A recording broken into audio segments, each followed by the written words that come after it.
పాముకి పాలు పోసినా అది విషమే కక్కుతుంది. ప్రాణంగా పెంచుకున్న కాటేసి తీరుతుంది. మావయ్య, జానకి నేరస్తురాలని ఇంకా నిరూపణ కాలేదు. ఇప్పటికీ తను నిందితురాలు మాత్రమే. తనే నేరమో చేయలేదని చెప్పింది. చూసిన వాళ్ళు జానకి చంపిందని చెప్పారు కదా, నేరం చేయలేదని నువ్వెలా చెప్తున్నావు? అవును, ఆ రోజు దుర్గమ్మ నాకు ఫోన్ చేసింది. జానకి అని చెప్పింది. దాన్ని సాక్ష్యంగా తీసుకోవచ్చు కదా.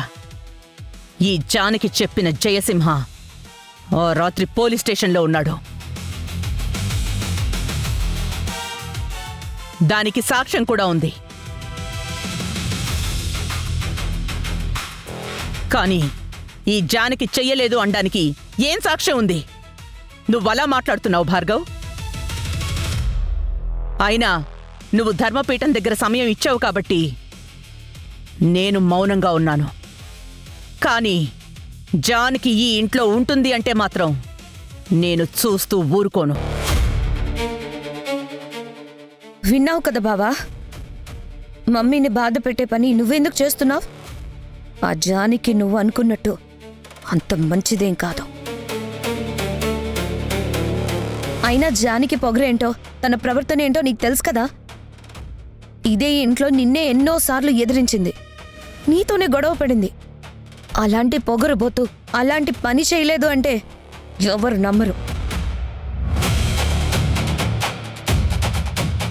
ఈ ఇంటికి ఒక గౌరవం ఉంది.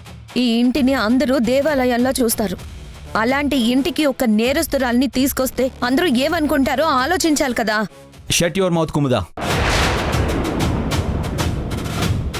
ఎన్నిసార్లు చెప్పాలి తను నేరస్తురాలు కాదు, నిందితురాలు అని? తనకు అవకాశం ఇచ్చింది నేనే అయినప్పుడు కాపాడాల్సిన బాధ్యత కూడా నా మీద ఉంటుంది. అందుకే ఇక్కడికి తీసుకొచ్చాను. నిందితులైనా నింద మోసేవాళ్లైనా నిజం నిరూపించుకునే వరకు వాళ్ళు ఉండవలసింది జైల్లోనే. ఈ ఊర్లోకి పోలీసులు అడుగు పెట్టరు కాబట్టి తన ఇంటిని జైలుగా చేసి మనుషుల్ని కాపలా పెట్టాలి.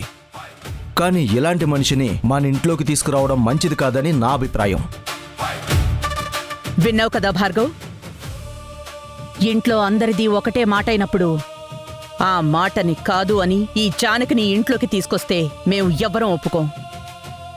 నా మేనల్లుడిగా నీ మాటంటే నాకెంతో గౌరవం ఉంది. నువ్వు చేసే పని మీద నాకు ప్రేమ ఉంటుంది. కానీ ఈ విషయంలో మాత్రం నేను అంగీకరించను.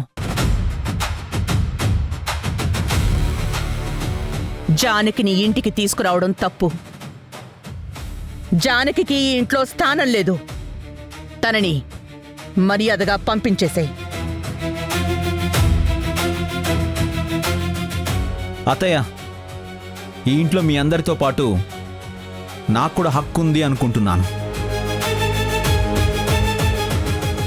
నా ఇంట్లో తను ఉండాలని నేను నిర్ణయించుకున్నాను.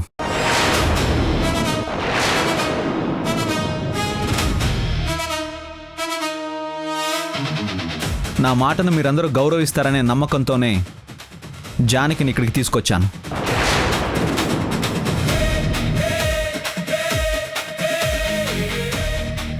ఇప్పుడు జానకిని వెనక్కి పంపే ప్రసక్తే లేదు.